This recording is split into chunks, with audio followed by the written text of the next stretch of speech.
योगिनः कामदं मोक्षदं चैयोंकाराय नमो नमः। अविरल शब्द गणोगः प्रक्षालित सकलमल भूत कलंकः मुनिविरूपासित तीर्था सरस्वती अर्जुनदुरितम् अज्ञानतिमिरान्धानां ज्ञानाञ्जनशलाकया चक्षुरुन्मीलितं येन तस्मै श्रीगुरुवे नमः। श्री परमगुरुवे नमः। परम्पराचार्य गुरुभ्यो नमः। सकल कलुष विध्वंसकं श्रेयसां परिवर्धकं धर्म संबंधकं भव्य जीवमन प्रतिबुध शास्त्रं श्री रत्न करंडक श्रावकाचार्य नामधेयम् अस्य मूल ग्रंथ कर्तारा श्री सर्वज्ञ देवा सूत्र ग्रंथ कर्तारा श्री गंधर्व देवा गंधर्व देवा देशावचनुसार मासादि आचार्य प्रवर श्री समंत भद्राचार्य देवते उचितम शास्त्रम श्रोतार्य सावधानतया शृण्वन्तु। मंगलम भगवान वीरो मंगलम गौतमो गणी मंगलम कुंद कुंदार्यो जैन धर्मोस्तु मंगलम सर्वमंगल मांगल्यम सर्वकल्याणकारकम प्रदानं सर्वधर्माणां जैनं जयतु शासनं जैनं जयतु शासनं। देवादिदेव प्रथम तीर्थंकर श्री आदिनाथ भगवान की जय। वर्तमान शासन श्री महावीर भगवान की जय। संत शिरोमणि आचार्य श्री विद्यासागर जी महाराज की जय। परम पूज्य आचार्य श्री अर्जुन सागर जी महाराज की जय। परम पूज्य विशुद्ध सागर महाराज की जय।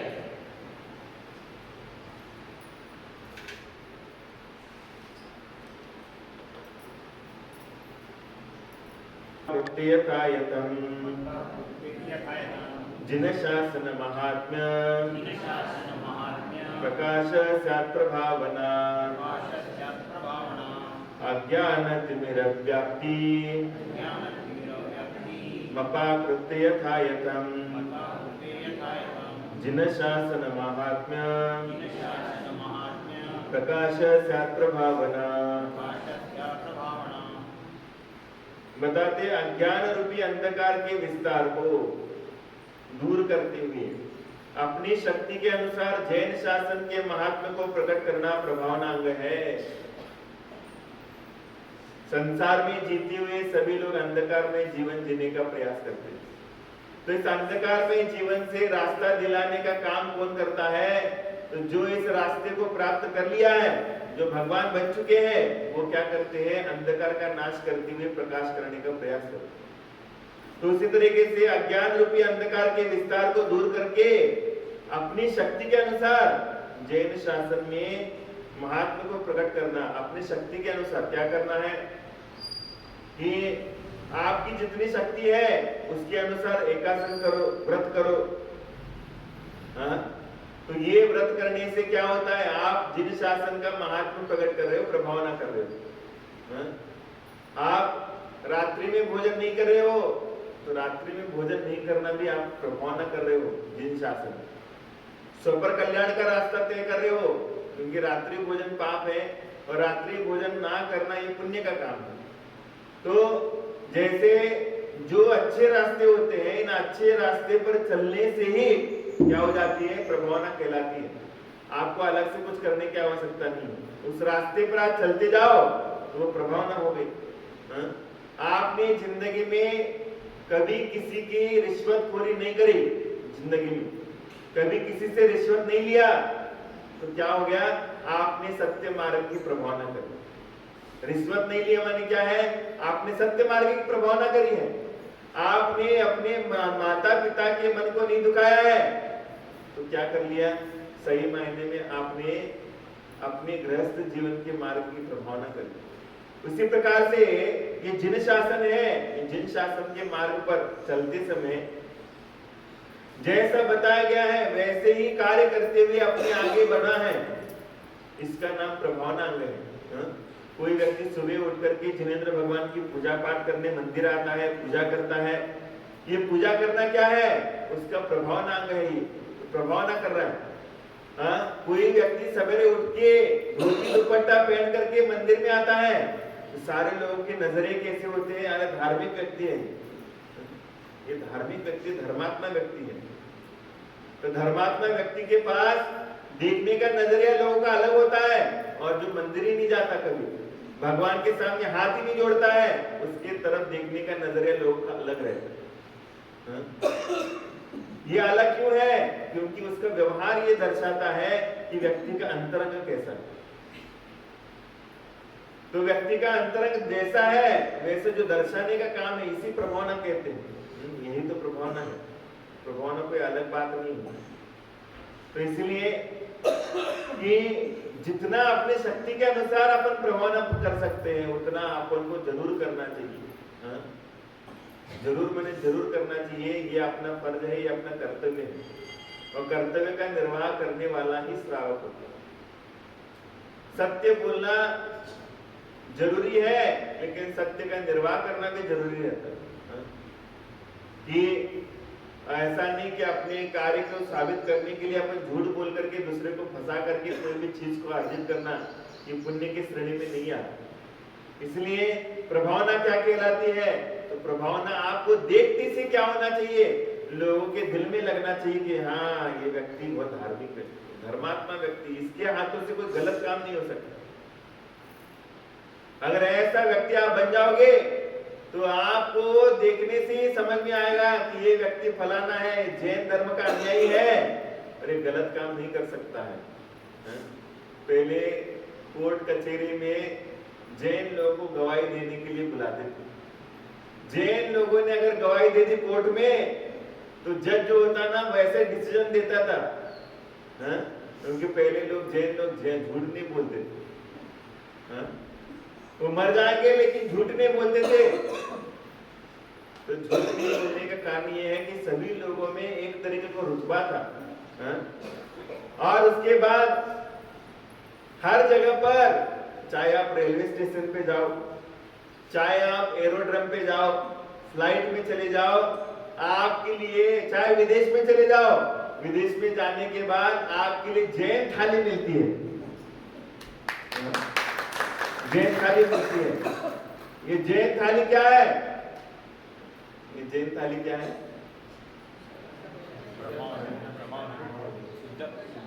ये जैन थाली माने वो चीज है कि तुम सही मायने में क्या है, धर्म का पालन करते हुए दूसरे को भी प्रभावित करते हुए आगे बढ़ते हुए जाते। ये प्रभावना है। कोई भी वस्तु का ब्रांड बनता है, ब्रांड, ये ब्रांड कैसे बनता है? तो मान लो आप वो ब्रांड इसलिए बनता है क्योंकि उसमें 100 टन का माल होता है, माने आप उसको आके बंद करके विश्वास करते हो, तभी जाकर के क्या होता है, वो ब्रांड बन जाता है। और जिसमें मिलावट होती है वो ब्रांड होता ही नहीं है। आपको ऊपर का ढांचा अलग दे दिया और अंदर का माल अलग दे दिया तो ब्रांड बनेगा क्या? नहीं बनेगा। अगर आपको ब्रांड को डेवलप करना है, ब्रांड को मेंटेन करना है, तो ब्रांड को मेंटेन करना है तो क्वालिटी भी मेंटेन करनी पड़ती है। अगर क्वालिटी में आप कोई कम ज्यादा करते हो तो आपका ब्रांड जो है बढ़ता नहीं है। चाहे कोई भी ब्रांड ले लो, चाहे तेल का ले लो, चाहे मसाले का ले लो, चाहे कोई आटे का ले लो। ये ब्रांड कैसे बनता है? आप ब्रांड को डेवलप करते हो, उसको मेंटेन करते हो, तब जाकर के ब्रांड होता है। उसी तरीके से आपको भी धर्म के प्रति क्या करना चाहिए, अपना ब्रांड जो है वो डेवलप करके चलना चाहिए। और जो व्यक्ति डेवलप नहीं करता है, वो डेवलप ना करने के कारण क्या है, अनबैलेंस होता है उसके जीवन का आधार। और जब अनबैलेंसिंग जीवन रहता है तो वो प्रभावना करता ही नहीं है, हर जगह पर जहां पर भी जाएगा अप्रभावना। तो इसलिए ये सब कुछ चीजें जो मिल रही तुम्हें, विदेश में भी आपको जैन थाली के नाम से भोजन मिल रहा है, इसका मतलब हो गया कि विदेश में भी इसका प्रचार प्रसार कि जैन लोग मांसाहार तो छोड़ दो, आलू प्याज का भी सेवन नहीं करते।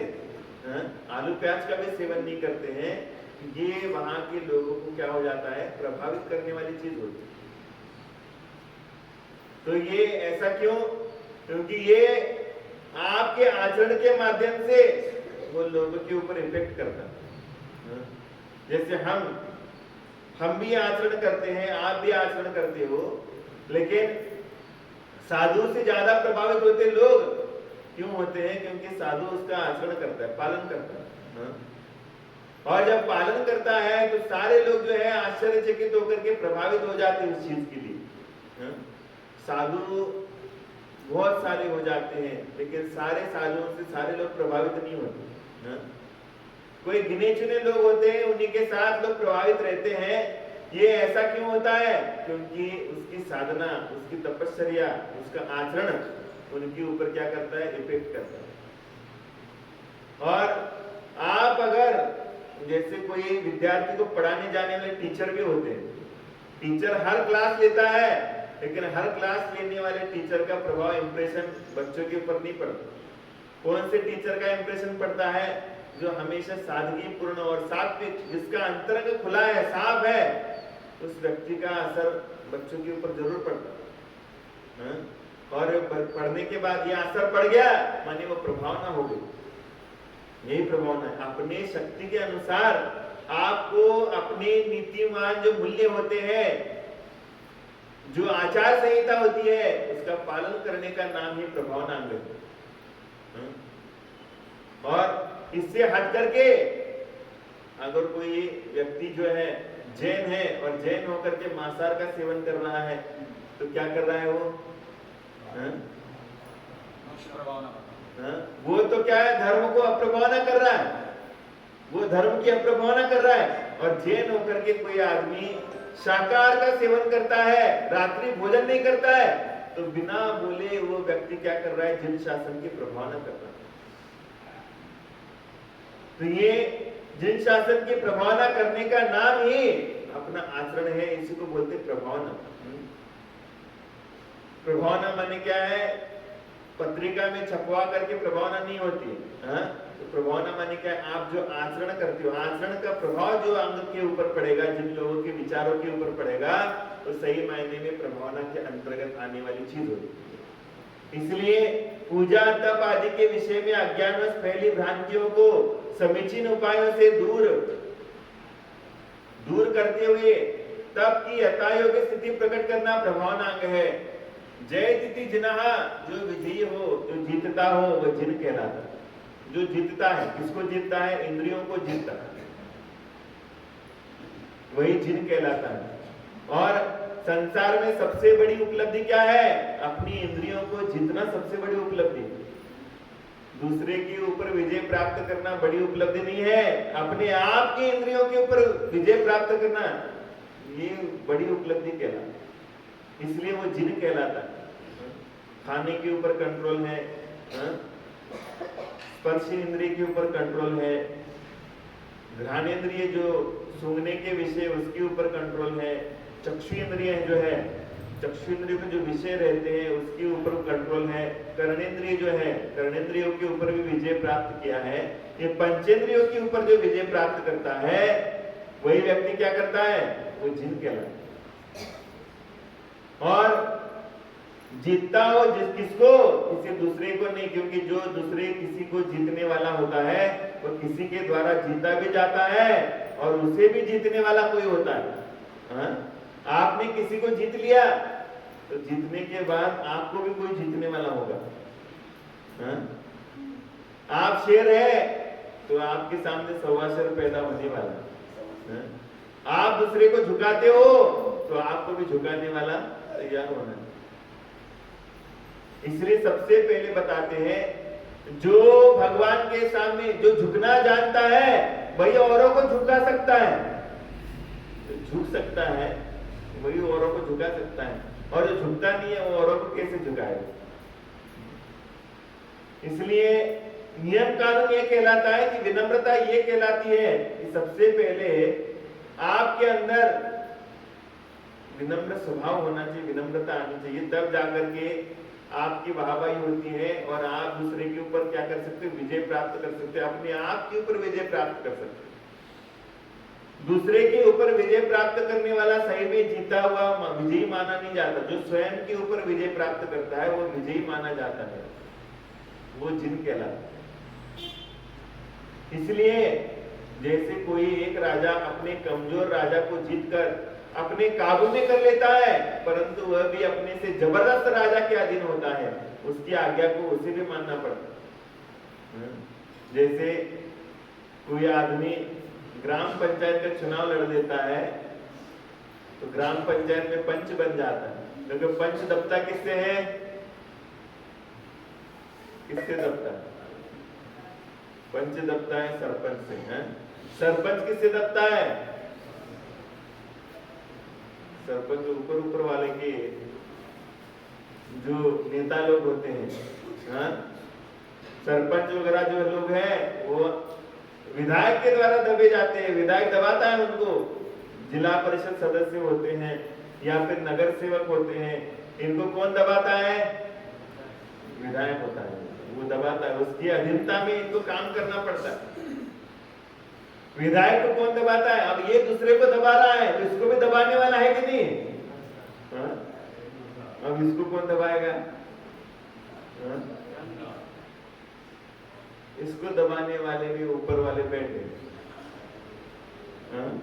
माने इनको, ये राज्य सरकार का आदमी है लेकिन राज्य सरकार के ऊपर केंद्र सरकार दबाती है, हाँ? केंद्र सरकार दबाती है। अब केंद्र सरकार को कौन दबाता है? जो दबाता है उसको दबाने वाला होता है। अब केंद्र सरकार को कौन दबाएगा? प्रधानमंत्री है, ये प्रधानमंत्री को कौन दबाता है? हाँ? राष्ट्रपति दबाता है, हाँ? राष्ट्रपति दबाता है। राष्ट्रपति को कौन दबाने वाला है? कौन दबाता है? दबाता कि कोई नहीं दबाता। कौन दबाता है? राष्ट्रपति को भी दबाने वाले कौन लोग होते हैं? हाँ? जिनका वो राष्ट्रपति कहलाने वाला है आदमी, वही जनता ही उसको दबाती है। हाँ? राष्ट्रपति को वो दबा। क्या हुआ? अफगानिस्तान में सद्दाम हुसैन था, हाँ? सद्दाम हुसैन ऐसा राजा था कि जो राजा अन्याय करता था। तो क्या हुआ? जनता ने अमेरिका का साथ दिया, अमेरिका ने उसको पकड़ पकड़ करके मार दिया। ये होता है। राजा को भी दबा सकते हैं क्योंकि जो जिसको दबाता है उसको दबाने वाला पैदा होता है। अगर शेर है तो सवा शेर आकर के खड़ा हो जाता है, सवा शेर भी बन जाता है। तो इसलिए बताते हैं कि अगर कोई दूसरे को दबाने का प्रयास करता है, दूसरे को जीतने का प्रयास करता है, तो उसको जीतने वाला तैयार होता है। लेकिन जिसने अपने आप को जीत लिया, अब उसको कौन जीतने वाला है? अब उसको कौन जीतने वाला आएगा? जिसने अपने इंद्रियों को वश में कर लिया, जिसने अपने समस्त इंद्रियों को अपने अधीनस्थ कर लिया, अब उसके ऊपर कौन विजय प्राप्त करेगा? भक्तामर स्तोत्र में आया कि मद की छकी अमर ललनाए, प्रभु के मन में तनिक विकार।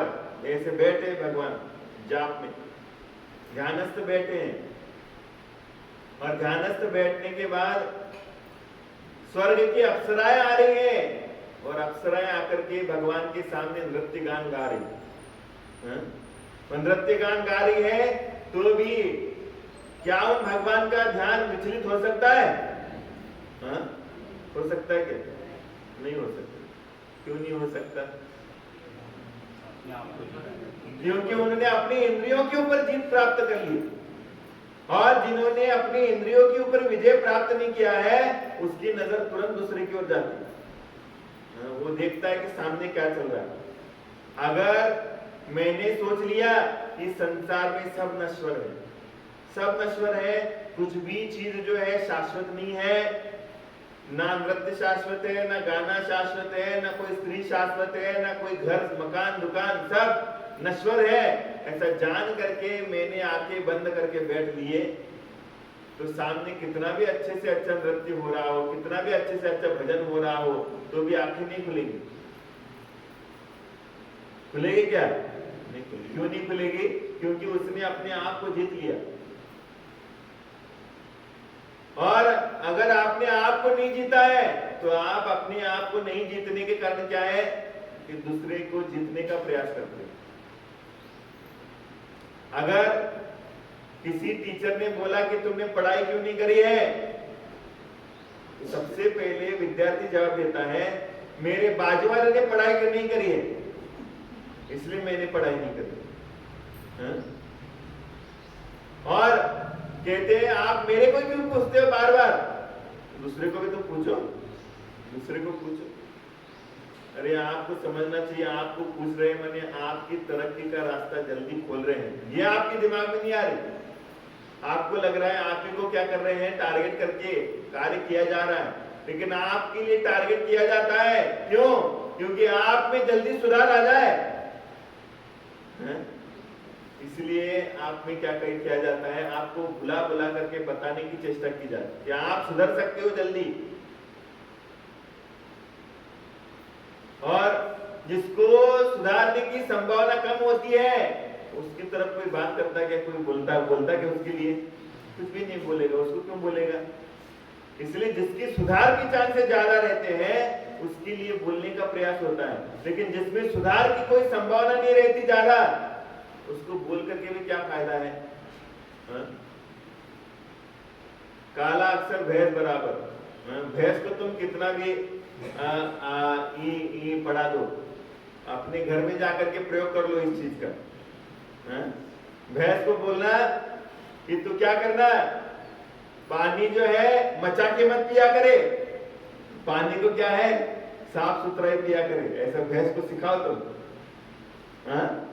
भैंस सीखती क्या? वो सीखेगी नहीं, क्योंकि वो जानती नहीं, वो मानती नहीं है भैंस।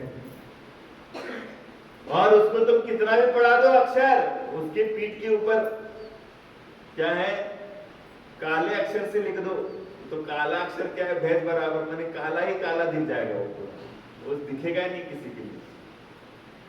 तो इसलिए जो उपदेश होता है समझदार को उपदेश होता है, मूर्खों के लिए उपदेश नहीं होता। इसलिए प्रभावना उसी के माध्यम से होती है जो समझदार होता है, और समझदार व्यक्ति प्रभावना कर सकता है, ना समझ व्यक्ति कोई प्रभावना नहीं कर सकता। एक बार हम बता रहे हैं कि जबलपुर का एक लड़का है, वो लड़का, ये आयशर ट्रैक्टर कंपनी है, जानते हो तुम लोग? आयशर ट्रैक्टर होता है, उसमें काम करता था, जॉब करता था। और वो एक दिन चेन्नई में चला गया, और चेन्नई में जाने के बाद 5 स्टार होटल में इन लोगों की मीटिंग अरेंज करी थी। 5 स्टार होटल में तुम लोग लगता अरे 5 स्टार होटल में बहुत अच्छा होटल है, हम लोगों को पहले जाके बैठना चाहिए वहां पर। लेकिन वो 5 स्टार होटल में गया, लेकिन वो वहां पर रुका नहीं। उसने क्या किया कि सबसे पहले उसने मंदिर कहां पर है इसकी तलाश करना चालू कर दिया। मंदिर कहां पर है इसकी तलाशना चालू कर दिया। और चेन्नई में क्या है, जैन मंदिर है, कम मंदिर है, बहुत कम मंदिर है जैन। और क्या है, पहले दिन गया तो पहले दिन वो ढूंढते ढूंढते गया, लेकिन उसको मिला नहीं जैन मंदिर। तो दूसरे दिन जो है, दूसरे दिन किसी लॉज में उसने रूम करने के बाद उसने सर्च किया गूगल पे जैन मंदिर है क्या कहीं पर, तो जैन मंदिर उसको मिल गया। तो पैदल पैदल चला गया, तो उसको क्या हो गया, जैन मंदिर मिल गया। फिर मंदिर मिलने के बाद उसने दर्शन किए, और दर्शन करने के बाद ही उसने नाश्ता कर लिया था, उसके पहले नाश्ता नहीं किया उसने। और उसके बाद वो, ये लड़के के अंदर संस्कार कैसे आते हैं, ये संस्कार उसके जीवन में पहले से शुरू से क्या कर दिए जाते हैं, जोड़ा जाता है, उसको बताया जाता है। और ये लड़का रूम 5 स्टार होटल में उसका रूम बुकिंग था, लेकिन उसने वहां पर रूम नहीं करी, उसने रूम तो मंदिर के पास करी। और उसके बाद उसका जो डायरेक्टर आ गया, डायरेक्टर बोला कि यहाँ पर एक व्यक्ति कम है और वो भोजन भी नहीं करता यहाँ पर।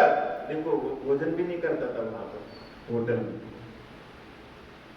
तो कहने लगे कि एक बंदा है, वो बंदा जबलपुर से आया है, और ये बंदा 5 स्टार होटल में इसकी रूम बुक है, लेकिन वहां पर नहीं रहता।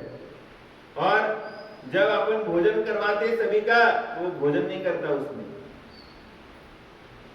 तो ये ऐसा कहने के बाद उसका डायरेक्टर ने पूछा, भाई तू यहाँ पर क्यों नहीं रहता है, और हम सभी के लिए भोजन 5 स्टार होटल का भोजन दे रहे हैं, लेकिन तू यहाँ पर भोजन क्यों नहीं करता। तो कहने लगा, सर मैं जैन व्यक्ति हूं और जैन होने के कारण मैं कभी भी जहां पर मांसाहार बनता है वहां पर मैं भोजन नहीं करता हूं, मैं वहां पर भोजन नहीं करता हूं, और मैं बिना दर्शन के भोजन नहीं करता हूं, मैं बिना भगवान के दर्शन किए भोजन ग्रहण नहीं करता हूं, इसलिए मैंने रूम मंदिर के पास में ले ली है, जिसके माध्यम से सवेरे उठने के बाद दर्शन हो जाए और मैं मेरे काम के लिए चला जाऊं। तो ये असर जो है, ये असर क्या हो गया, उसके मालिक के ऊपर पड़ गया। कहने लगा ये सब धार्मिक व्यक्ति है, ये धार्मिक व्यक्ति है, इसको अपन को क्या करना चाहिए, संभाल के काम करना चाहिए। तो उसने कहा, भैया अब तू बता, मैं आज के बाद जब भी यहाँ चेन्नई में कोई भी मीटिंग अरेंज होगी, तू जहां पर भोजन करेगा उसी होटल में हमारी मीटिंग बुकिंग होगी, उसी होटल में क्या होगा, मीटिंग होगी। और सही में वो डायरेक्टर अपनी गाड़ी में बिठा के ले गया उसको। कहने लगा, बता कहां पर, तू जो बोलेगा, जिस होटल में तू भोजन करना चाहता है उसी में हमारे कंपनी की मीटिंग अरेंज की जाए। तो वो शाकाहारी होटल में ले गया और शाकाहारी होटल में वहां पर मीटिंग करी उसने। फिर सारे लोग जो है वो कहने लगे, भैया कि तू एक व्यक्ति है कि तूने डायरेक्टर को बदल दिया, लेकिन हम इतने सारे व्यक्ति हैं, हम इतने सारे व्यक्ति एक डायरेक्टर को नहीं बदल सकते। ये ऐसा क्यों हुआ, ये संस्कार है, आचरण है, और आचरण। और कहने लगे कि मेरे कंपनी में और एक जैन है, लेकिन वो तो सब कुछ करता है, उसको तो सब कुछ चलता है। कहने लगे, महाराज जी, कहने लगे, सर वो जो है वो साउथ इंडियन जैनी है और मैं नॉर्थ इंडियन जैनी हूं, ये फर्क है। वहां के लोग 10 लक्षण भी आएगा, 10 लक्षण में आएगा, छोटे से छोटा बच्चा क्यों ना हो, वो आलू प्याज कांदा लहसुन नहीं खाएगा। और तुम्हारे यहाँ के बच्चे बोलो ना, नहीं खाते, सब करते हैं, सब करते हैं तुम्हारे यहाँ के लोग, सब खाते हैं। क्या बात करते हो तुम लोग, मंदिर तक नहीं जाते, मंदिर भी नहीं जाते, उनके माँ बाप भी नहीं जाते मंदिर। 10 लक्ष में लाती ही नहीं, लाना बंद कर देता, लाती ही नहीं। तो और सबसे पहली महत्वपूर्ण बात है, 10 लक्षण आ गया है तो 10 लक्षण भगवान के सामने ताली बजाने का पर्व नहीं है। 10 लक्षण तो भगवान की महा अतिशयकारी पूजा करने का पर्व है, पूजा करने का पर्व है। वहां पर ताली थोड़ी बजाई जाती है, वहां पर भक्तामर जी का पाठ पढ़ लिया, हो गया मेरा पूजा, ऐसा पूजा नहीं होती। वहां पर तो सुबेरे से आकर के क्या करना पड़ती है, धोती दुपट्टा पहन करके आना पड़ता है, भगवान का अभिषेक करना पड़ता है, पूजा द्रव्य की थाली सजा करके पूजा करना पड़ता है। 5-6 पूजा होती है 10 लक्षण में, वो पूजा करने के बाद अपने काम को चालू करना चाहिए। और उसके बाद बाहर का पानी तक नहीं पीना चाहिए, पानी छान करके पीना चाहिए। जैन लोगों के नियम होते हैं, वो पानी हमेशा छान करके पीते, और बाहर की चीजों से परहेज रखते हैं, हर चीज का खाते नहीं है बाहर की चीजें। तो ये सारे संस्कार आपके अंदर होंगे तो वो चीजें संस्कार आपके बच्चों में चले जाएंगे, और आप अगर उसको पालन नहीं करते हो, आपके बच्चों में वो संस्कार नहीं जाएंगे, ये जाएंगे ही नहीं संस्कार उसके अंदर। इसलिए कई लोग हम देख रहे हैं, बॉम्बे में भी जाकर के देख लिए, बॉम्बे के लड़के 10-10 दिन उपवास करते हैं बच्चे लोग। उनके माँ बाप इतना प्रेरणा देते हैं उनको उपवास करने के लिए, कि बेटा कर ले, तू कर सकता है, तू कर सकता है, ऐसी प्रेरणा देते। और जब आप प्रेरणा दोगे तो वो व्यक्ति कर लेता है, और करने के बाद उसकी जय जयकार हो जाती सब जगह पर। ये सब कुछ क्यों हो रहा है, क्योंकि उसको प्रेरणा दी आपने सच्चे रास्ते। और आप अगर अपने बच्चों को सच्चे रास्ते पर चलने का जब कार्य होता है उस समय टांग खींचोगे, ये भैया वहां पर जाओगे, अगर तुम्हारे लिए कुछ आलू प्याज से रहित भोजन नहीं मिलेगा तो तू खाली पेट रहेगा, तेरी पढ़ाई में ध्यान नहीं रहेगा, ऐसा कर जो मिल रहा है सो खा ले। हाँ? ऐसा अगर शिक्षा दे दी तो आप क्या कर रहे हो? आप अपने साथ धर्म का गला घोट रहे हो, गला दबा रहे हो तुम।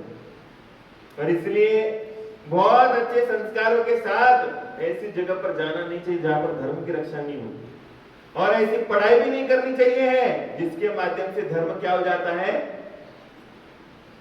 नीचे की तरफ जाने का कार्य करता है। ऐसा कार्य भी नहीं करना चाहिए अपन को, ऐसा कार्य करना भी नहीं है, और ऐसा कोई कार्य के लिए जाना भी नहीं है जहां पर अपन को धर्म पालन करने की स्थिति नहीं बनी। आप तुम्हारे लिए धर्म पालन की स्थिति नहीं बन रही, इतना अच्छा मनुष्य जन्म मिल गया, लेकिन अपन को लगता है कि मैं जाकर के अमेरिका में जाकर के बैठ जाऊं, मेरा परिवार कहां पर बच जाए, है? अमेरिका में जाकर के मैं बैठ जाऊं, मेरा परिवार वहां सेटल होना चाहिए।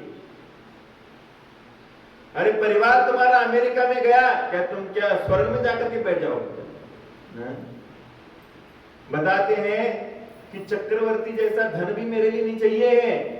जिस कुल में चक्रवर्ती जितनी संपदा है, लेकिन जहां जिस कुल में धर्म पालन करना कठिन है, ऐसी जगह पर मेरा जन्म भी नहीं चाहिए। हाँ? तो वहां पर कितनी भी शान और शौकत तुम्हारे सामने कितनी भी हो, तो ये शान और शौकत तुम लेकर के क्या करोगे? जितना भोगे तुम, जितना राज को भोगोगे, राजेश्वरी को नरकेश्वरी बोलते, जितने राज भोग को भोगोगे उतना ज्यादा तुम्हारे लिए नरक का रास्ता जल्दी पास नहीं होगा।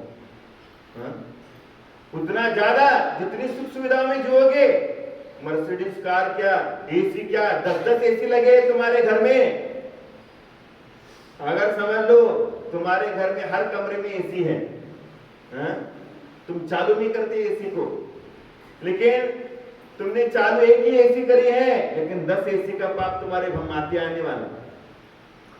10 एसी भले चालू नहीं करे तुमने, लेकिन 10 एसी के माध्यम से जो पाप होने वाला है वो तुम्हारे माथे पे आएगा। हाँ? तुमने कार चलाई नहीं है 4 व्हीलर, लेकिन कार तुम्हारे घर के सामने खड़ी है, उसका पाप तुम्हारे माथे पे आएगा जरूर। हाँ? क्योंकि जितनी सुविधा तुम्हारे जीवन में रहेगी उतनी दुविधा है तुम्हारे जीवन में। हाँ? जितना बड़ा मकान होता है उतना ज्यादा दिमाग टेंशन में रहता है।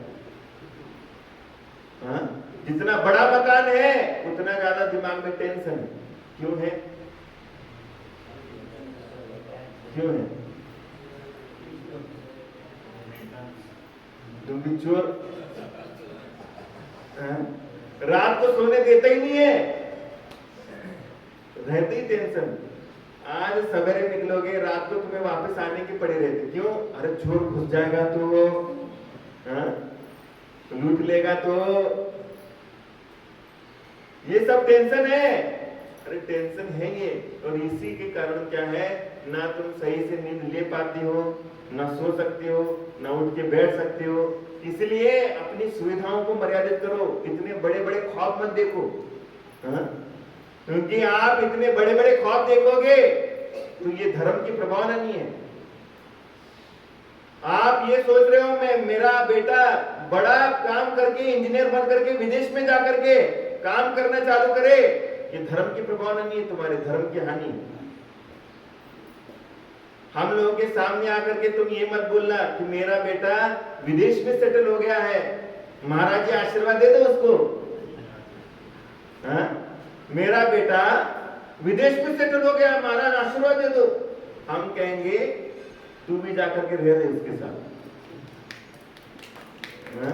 तू भी रह ले उसके साथ जाकर के, देखता हूं तेरे लिए क्या ध्यान देने वाला वो व्यक्ति, क्या तुम्हारे लिए समय देने वाला है, ये भी ध्यान में रखो। इसलिए ये प्रभावना नहीं है, ये प्रभावना का दायरा नहीं।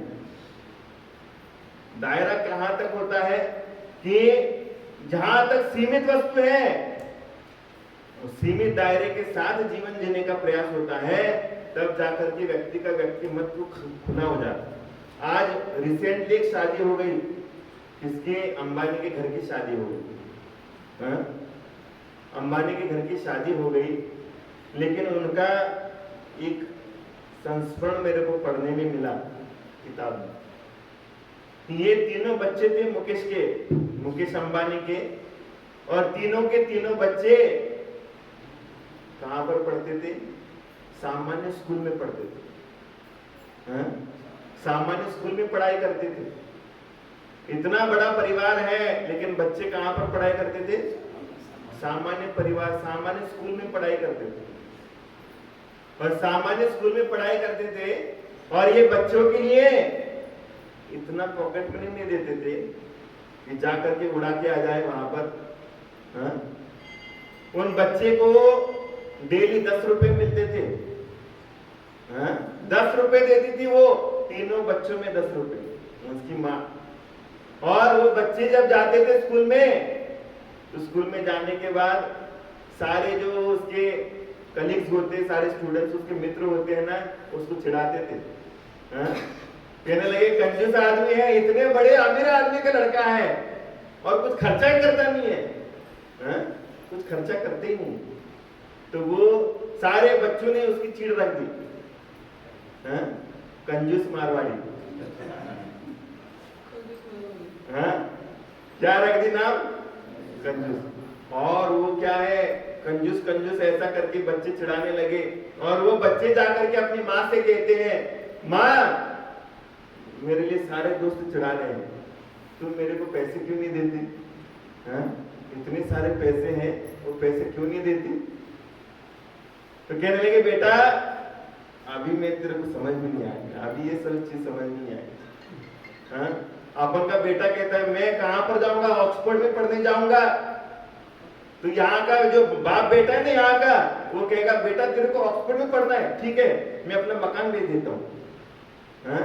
मैं मकान बेच देता हूँ, दुकान बेच देता हूँ, मेरा कपड़ा भी बेच देता हूँ, लेकिन तू पढ़। कहां पर पढ़? ऑक्सफोर्ड में पढ़ ले। तू विदेश में जाकर के पढ़ाई करनी चाहिए तेरे। लेकिन अपन ये नहीं समझ रहे हैं कि अपने जीवन का मूल्य क्या दे रहे हैं अपने बच्चों के लिए। वो इतना बड़ा आदमी होकर के सामान्य स्कूल में पढ़ाई करी और उसको कुछ नहीं दिया पैसा। हाँ? और उसके बाद उसके बच्चे ने भली चिढ़ाई करी, चिढ़ाते थे उसके बच्चे साथ वाले, लेकिन उसकी माँ कहती थी बेटा समय आने पर सभी का जवाब मिलता है, अभी नहीं जवाब मिलता, समय आने के बाद जवाब मिलता है सबका, सब चीज का समय के आने के बाद जवाब मिलता है। तो उस समय उसने बच्चों को बताया कि मैं तुम्हारे लिए 10 रुपए से 9 रुपए दूंगी, लेकिन 10 रुपए से 15 रुपए नहीं दूंगी।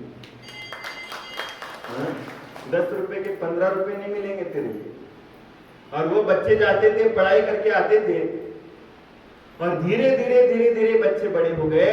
और बड़े होने के बाद एक बच्चे ने रिलायंस इंडस्ट्रीज का पूरा कारोबार देख लिया, और एक व्यक्ति ने जियो कंपनी डाल दी। हाँ? जियो का डायरेक्टर हो गया।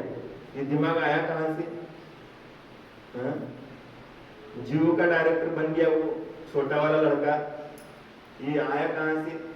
क्योंकि उसने कठिनाई से, जब ये दौर से वो आगे आगे निकल के गए, तो उनके दिमाग में वो चीजें आ गई। और ये सारी चीजें आती हैं, और वो जब इतने बड़े कंपनी के मालिक बन जाते हैं, और मालिक बनने के बाद उनको समझ में आता है कि माँ अगर तूने हमारे लिए उस समय पे अच्छे पैसे दिए होते तो आज हम इस कंपनी के डायरेक्टर नहीं होते,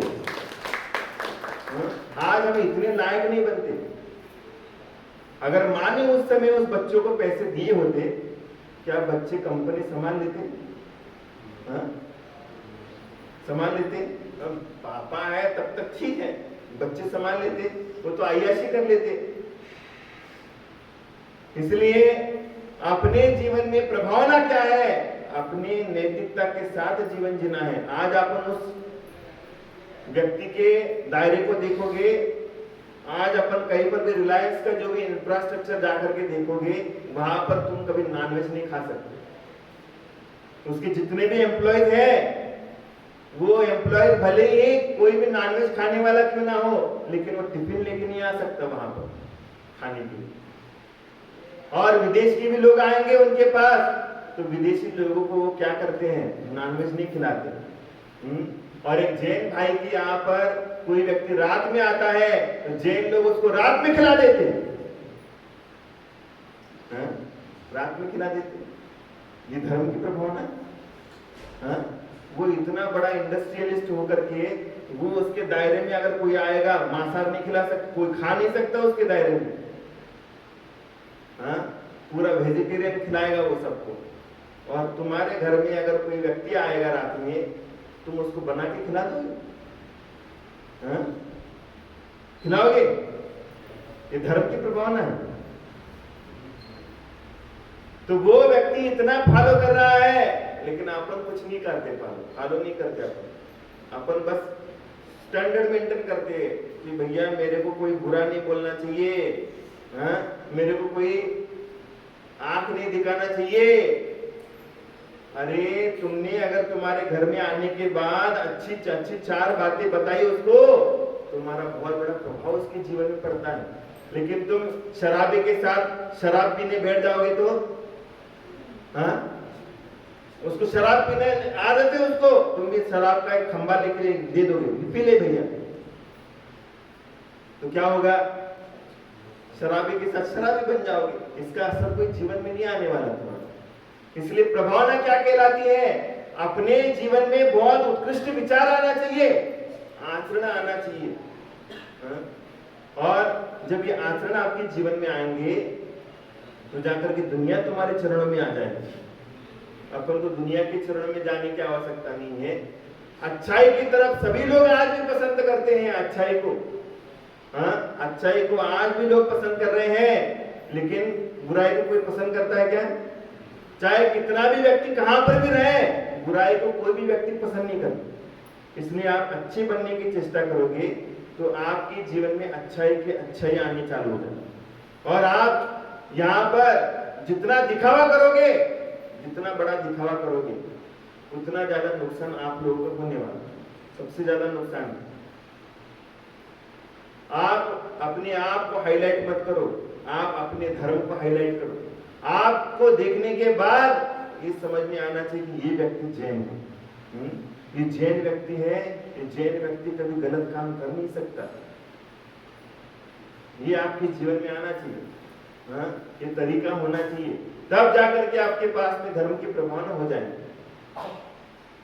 और आज अपन कैसे भी करते रहोगे, कैसे भी कुछ कार्य करते रहोगे, धर्म की प्रभावना नहीं होने वाली। इसलिए बताते हैं शेर के बच्चे को हड़पने वाला शेर होता है, किंतु शेर को भी 1.25 शेर मिल जाया करता है। आप सोच रहे होंगे कि मैं ही शेर हूं, लेकिन आपको भी झुकाने वाला मिल जाएगा। अथवा थोड़ी देर के लिए मान लिया जावे कि किसी ने पृथ्वी मंडल के संपूर्ण राजाओं को अपना आज्ञाकारी बना लिया हो, जिसके बाहुबल के आगे टिकने के लिए कोई भी समर्थ ना रहा हो, पर फिर भी वह जिन नहीं होता, क्योंकि बड़े बड़े बलवानों की छक्की छुड़ा देने वाला वह महाबली एक अबला के चंगुल में फंस करके पानी पानी हो जाता है। क्या है, कितना बड़ा राजा क्यों ना हो,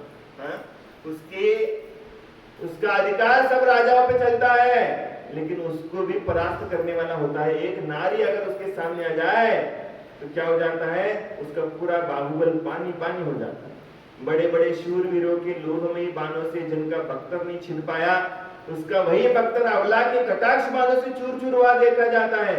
रामायण में हम सुनते हैं कि रावण बड़ा बलवान था, जिसने इंद्र को भी अपने घर का पानी भरने वाला बना लिया था, किंतु सीता के वश में होकर अंत में उसकी वह बुरी दशा हुई, जिसको सभी पाठक जानते हैं। मतलब यह कि उसने दुनिया के लोगों को जरूर वश में किया, परंतु अपने आप को भी वश में नहीं रखा, अपने मन को काबू में नहीं किया, अतः वह मनसीज काम के वश में हो गया।